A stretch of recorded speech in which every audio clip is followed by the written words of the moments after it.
Hello friends, welcome to exam time. आज हम history के टॉप 25 एमसीक्यू देखेंगे जो कि मोस्ट इंपॉर्टेंट है आपके सभी एग्जाम के लिए। आप किसी भी एग्जाम का तैयारी कर रहे हैं तो ये क्लास आपके लिए हेल्पफुल रहेगा। चलिए शुरू करते हैं क्लास को। आज का पहला क्वेश्चन है, लॉर्ड क्लाइव ने भारत का नक्शा तैयार करने की जिम्मेदारी किसको सौंपी थी? तो लॉर्ड क्लाइव ने भारत का नक्शा तैयार करने की जिम्मेदारी सौंपा था आपका जेम्स रेनेल को। ठीक है, ऑप्शन नंबर 1 के साथ आंसर चले जाएगा। ठीक है, जेम्स मिल कौन था इसके बारे में जान लेते हैं। जेम्स मिल स्कॉटलैंड का एक इतिहासकार था जिन्होंने ब्रिटिश शासन के दौरान एक पुस्तक लिखा था, ए हिस्ट्री ऑफ ब्रिटिश इंडिया। इसमें उन्होंने भारतीय इतिहास को 3 भागों में बांटा था, हिंदू, मुस्लिम और ब्रिटिश। और इसमें उन्होंने ब्रिटिश को ज़्यादा महत्व दिया था। उसने कहा कि ब्रिटिश ही भारत को सभ्यता के मार्ग पर ले जा सकता है। ठीक है, नेक्स्ट आपका कैप्टन हॉकिंस। कैप्टन हॉकिंस कौन था? ये ब्रिटिश सम्राट जेम्स प्रथम का राजदूत था जो कि जहांगीर के दरबार में 1615 ईस्वी में आया था राजदूत बनकर। ठीक है, चलिए नेक्स्ट देख लेते हैं। Robert little. रॉबर्ट लिटिल और लॉर्ड लिटन दोनों में अंतर है, दोनों में कंफ्यूजन नहीं कीजिएगा। रॉबर्ट लिटिल था एक पादरी जो कि वाशिंगटन डीसी में यूनिटेरियन चर्च के पहले पादरी थे। ठीक है, रॉबर्ट लिटिल थे। ठीक है, और लॉर्ड लिटन के बारे में आपको पता होगा कि वो भारत में शासन करने वाला एक शासक था जिन्होंने प्रेस पर प्रतिबंध लगाया था। ठीक है, चलिए नेक्स्ट क्वेश्चन आपका है, भारत के अंतिम वायसराय कौन थे? तो भारत के अंतिम वायसराय आपके लॉर्ड माउंटबेटन थे। ठीक है, ऑप्शन नंबर 2 के साथ आंसर चले जाएगा। वारन हेस्टिंग कौन थे?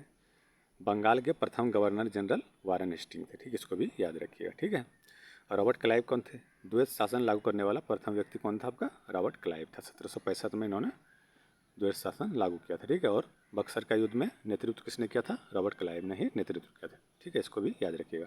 जेम्स मिल्क के बारे में हम लोगों ने देखा कि ये स्कॉटलैंड का इतिहासकार था। ठीक है, नेक्स्ट क्वेश्चन आपका, ए हिस्ट्री ऑफ ब्रिटिश इंडिया पुस्तक किसकी है? ए हिस्ट्री ऑफ ब्रिटिश इंडिया पुस्तक जेम्स मिल्क की पुस्तक है जिसमें उन्होंने भारतीय इतिहास को 3 भागों में बांटा था। इसमें उन्होंने हिंदू, मुस्लिम और ब्रिटिश के आधार पर भारतीय इतिहास को बांटा था और ब्रिटिश को ज़्यादा महत्व दिया था। ऑप्शन नंबर 1 के साथ आंसर चले जाएगा। ठीक है, कैप्टन हॉकिंस कौन थे?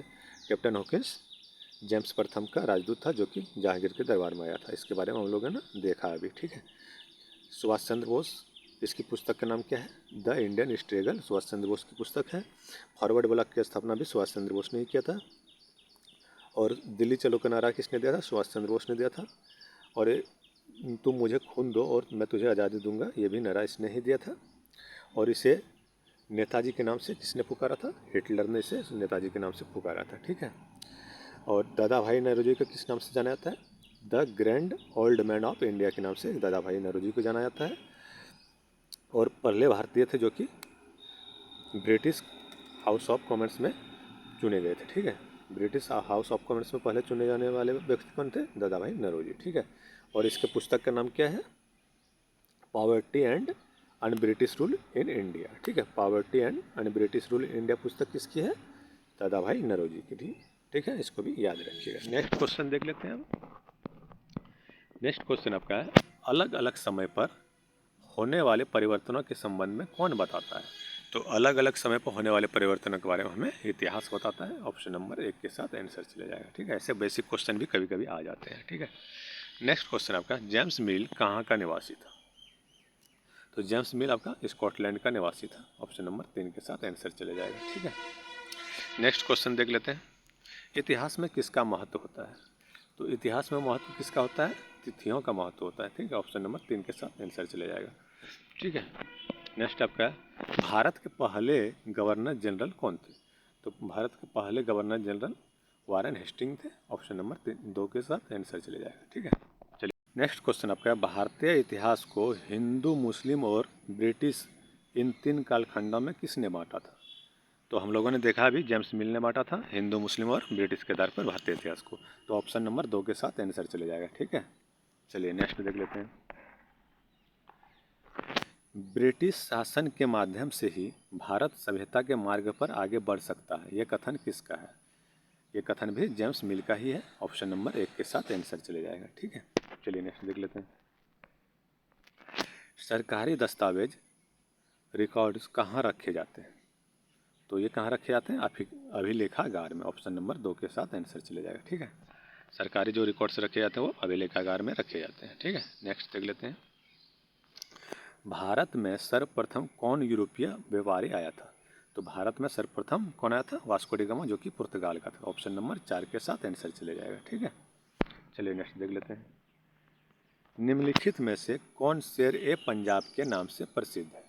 तो शेर ए पंजाब के नाम से कौन जाने जाते हैं? पंजाब का शेर के नाम से जाने जाता है आपका लाला लाजपत राय। ठीक है, ऑप्शन नंबर 4 के साथ आंसर चले जाएगा। ठीक है, चलिए नेक्स्ट देख लेते हैं।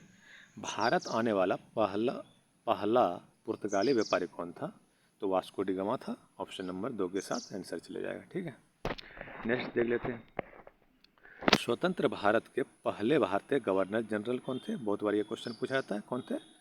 राजगोपालाचारी, जो कि ऑप्शन नंबर 4 में है। तो ऑप्शन नंबर 4 के साथ आपका आंसर चले जाएगा। ठीक है, चलिए नेक्स्ट देख लेते हैं। ईस्ट इंडिया कंपनी का स्थापना कब की गई थी? तो ईस्ट इंडिया कंपनी का स्थापना आपका 1600 ईस्वी में की गई थी। ऑप्शन नंबर 1 के साथ आंसर चले जाएगा। ठीक है, नेक्स्ट देख लेते हैं।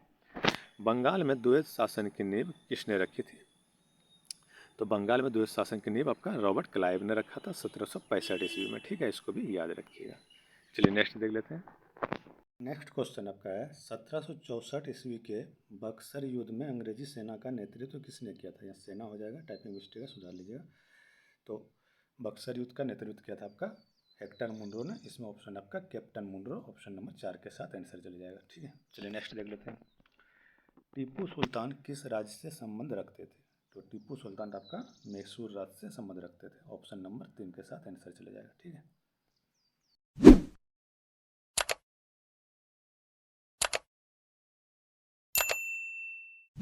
नेक्स्ट क्वेश्चन आपका है किस कारण से रानी चेन्नम्मा ने अंग्रेजों के विरुद्ध हथियार उठाई और आंदोलन शुरू किया? तो रानी चेन्नम्मा ने हथियार उठाया था आपका कित्तूर पर अंग्रेजों द्वारा कब्जा कर लिया गया था, इसलिए उसने हथियार उठाया था। ऑप्शन नंबर 2 के साथ आंसर चले जाएगा। ठीक है, चलिए नेक्स्ट देख लेते हैं। लॉर्ड डलहौजी द्वारा राज हड़प की नीति के आधार पर राज विलय का सही क्रम चुने। तो आपको पता होना चाहिए कि डलहौजी ने सर्वप्रथम किसको कब्जा किया था? तो उसने सातारा को पहले कब्जा किया, फिर संभलपुर को, फिर उदयपुर को, फिर नागपुर को। ऐसा क्रम आपको याद रहेगा तो आप ऑप्शन सेलेक्ट कर सकते हैं तुरंत। तो आपका पहला ऑप्शन में ही है सारे, तो ऑप्शन नंबर 1 के साथ आंसर चले जाएगा। ठीक है, चलिए नेक्स्ट देख लेते हैं। नेक्स्ट क्वेश्चन आपका है 1757 ईस्वी में प्लासी का युद्ध रॉबर्ट क्लाइव एवं किसके बीच लड़ा गया? तो 1757 ईस्वी का प्लासी का युद्ध रॉबर्ट क्लाइव और सिराजुद्दौला के बीच लड़ा गया था। ठीक है, ऑप्शन नंबर 1 के साथ आंसर चले जाएगा। चलिए नेक्स्ट देख लेते हैं। ब्रिटेन के सम्राट जेम्स प्रथम ने किसे राजदूत बनाकर जहांगीर के दरबार में भेजा था? तो हम लोगों ने इसे देखा पहले भी, कैप्टन हॉकिंस को भेजा था। ऑप्शन नंबर 1 के साथ आंसर चले जाएगा। ठीक है, चलिए नेक्स्ट देख लेते हैं। सिराजुद्दौला की हत्या के बाद किसे बंगाल का नवाब बनाया गया था? तो सिराजुद्दौला का हत्या के बाद मीर जाफर को बंगाल का नवाब बनाया गया था। ठीक है, ऑप्शन नंबर 2 के साथ आंसर चले जाएगा। चलिए नेक्स्ट देख लेते हैं।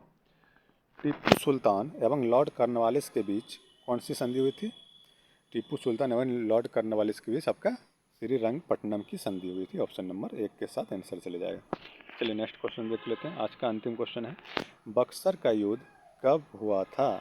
तो बक्सर का युद्ध 22-23 अक्टूबर 1764 को हुआ था। ऑप्शन नंबर 1 के साथ आंसर चले जाएगा 22 अक्टूबर 1764। ठीक है, ऑप्शन नंबर 1। इतना ही था आज का क्वेश्चन। Thank you. अगर वीडियो पसंद आए तो लाइक करें, शेयर करें।